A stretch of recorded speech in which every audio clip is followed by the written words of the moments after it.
अगर तुम्हारी उम्र 16 से 24 साल के बीच में है, तो इस वीडियो में जो बातें मैंने बताई हैं, वह जानना तुम्हारे लिए बहुत ज्यादा जरूरी है। इसलिए इस वीडियो को शुरू से अंत तक अपने पूरे फोकस के साथ देखना। लेकिन अगर तुम्हें ऐसा लगता है कि ये बातें मैं सिर्फ अपने फायदे के लिए बता रहा हूं, या फिर अगर तुम्हारे पास इतना टाइम नहीं है कि तुम इस वीडियो को पूरा देख पाओ, तो तुम मुझे वो बात अगर तुमने नहीं जानी, तो तुम इस कलयुग के माया जाल में फंसे रह जाओगे और अपनी पूरी लाइफ को बर्बाद कर लोगे। लेकिन अगर अब भी तुम्हें ऐसा लगता है कि मैं झूठ बोल रहा हूं, तो तुम एक आखिरी काम कर सकते हो। इस वीडियो को क्लोज करके इंस्टाग्राम पर स्क्रॉल करते रहो जब तक तुम 22 साल के ना हो जाओ, या जब तक तुम्हारे ऊपर रिस्पॉन्सिबिलिटीज का बोझ ना आ जाए। ये बातें मैंने उन लोगों के लिए बोली हैं जो आज भी अपने शरीर और मन को जानवर का समझते हैं और वही करते हैं जो एक जानवर का दिमाग हमसे करवाना चाहता है। इस वीडियो की मदद से मैं तुम्हारे अंदर के उस डर को हमेशा हमेशा के लिए खत्म करना चाहता हूँ, जिसकी वजह से तुम अपनी जिंदगी में वहां तक नहीं पहुंच पाते हो जहां तक तुम वास्तव में जाने के लिए पैदा हुए हो। मैंने अपने पिछले 5 सालों में 3 तरह के लोगों को देखा है और उनके कैरेक्टर को समझा है। पहले वो जो हर एक छोटे से प्रॉब्लम को भी इतना बड़ा बना लेते हैं कि उसे सॉल्व करने से पहले उनके मन में सिर्फ नेगेटिव थॉट्स ही आते हैं कि अगर ये प्रॉब्लम मेरे से सॉल्व नहीं हुआ तो फिर मेरा क्या होगा, और इसी वजह से वो अपनी पूरी जिंदगी सिर्फ डर में रहकर ही निकाल देते हैं। दूसरे वो लोग होते हैं जिनके अंदर डर तो आता है, लेकिन वो उस डर को अपने ऊपर हावी नहीं होने देते। वो अपने आप को कन्विंस कर लेते हैं कि ये जो मेरे सामने है, इस चीज से मुझे कोई खतरा ही नहीं है, और इसी तरह से वो अपने 90% डर को हमेशा के लिए खत्म कर देते हैं। लेकिन मैंने एक तीसरे तरह के लोगों को भी देखा है जिन्हें इस डर जैसी छोटी चीजों से कोई फर्क ही नहीं पड़ता। चाहे दुनिया की सबसे टफेस्ट सिचुएशन भी क्यों ना आ जाए, वो उनका बाल भी बांका नहीं कर पाएंगे। फिर चाहे तुम उनके सामने शेर भी लाकर खड़ा कर दो, फिर भी वो नहीं डरेंगे,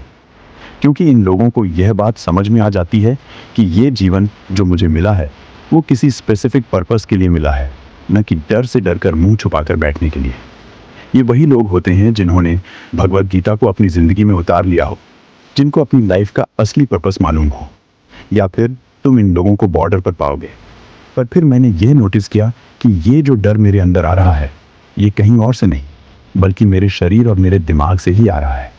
जैसा कि मैंने अपनी पिछली वीडियो में भी बताया है कि हमारे शरीर को सिर्फ कुछ ही चीज़ों की ज़रूरत होती है हमें जिंदा रखने के लिए, जैसे खाना, सोना और भोगना। और इसी वजह से जब वह हमें किसी ऐसी सिचुएशन में पाता है जहां उसे खतरा महसूस होता है, तो उसे डर लगने लगता है, और इसीलिए वह हमें उस काम को करने से रोकने लगता है। तो अब हमें यह तो समझ में आ गया है कि हमारे अंदर यह डर कहीं और से नहीं बल्कि हमारे शरीर और हमारे मन से ही आता है। पॉइंट नंबर 2, देखो,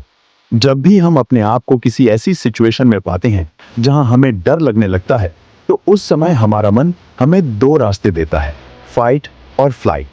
मतलब या तो इस सिचुएशन से लड़ लो या फिर इस सिचुएशन से भाग लो। अब क्योंकि ये डर हमारे शरीर से ही आ रहा है, तो हमारा शरीर हमें दूसरे ऑप्शन को चुनने के लिए मजबूर करने लगता है, और फिर हम उस सिचुएशन से लड़ने की जगह उस सिचुएशन से भागने लगते हैं, क्योंकि हमारे शरीर को ऐसा लगता है कि अगर मैं इस डर से फाइट करूंगा तो मुझे नुकसान हो सकता है। और कहीं ना कहीं हमारे समाज ने भी हमें यही बता रखा है कि जब भी तुम किसी रिस्की सिचुएशन में हो तो तुम्हें वो रिस्क नहीं लेना चाहिए, तुम्हें सेफ पाथ पर ही चलना चाहिए। अब क्योंकि हमारा शरीर अपने आप को बचाना चाहता है, और हमारे समाज के कहने पर हमारे दिमाग में ये बात और भी ज्यादा पक्की हो जाती है कि जब भी मैं किसी रिस्की सिचुएशन में या कोई ऐसी सिचुएशन में रहूं तो मुझे उस सिचुएशन से निकल लेना चाहिए। लेकिन अब हम ऐसा बिल्कुल भी नहीं करेंगे, क्योंकि अब हमें जब भी डर लगेगा तो अगले 5 मिनट के लिए हम अपनी दोनों आंखें बंद करेंगे और अपने ही अंदर यह देखेंगे कि यह डर मुझे जो लग रहा है ये आखिर आ कहां से रहा है, और अगर मैंने इस डर से लड़कर इसको हरा दिया तो मैं अपनी जर्नी में बहुत आगे निकल जाऊंगा या नहीं। पर जैसा कि मैंने तुम्हें बताया है कि इस काम को करना इतना आसान नहीं है। तुम्हें इस शक्ति को अपने अंदर लाने के लिए अपने धर्म के अनुसार एक धार्मिक किताब पढ़नी होगी, और मेरा फेवरेट तो भगवत गीता है, क्योंकि इस किताब में श्री कृष्ण ने अर्जुन को ऐसी चीजें समझाई हैं जो धरती पर हर एक इंसान को जानना चाहिए, और वही बातें कहीं ना कहीं दूसरे धर्म की धार्मिक किताबों में भी लिखी गई हैं।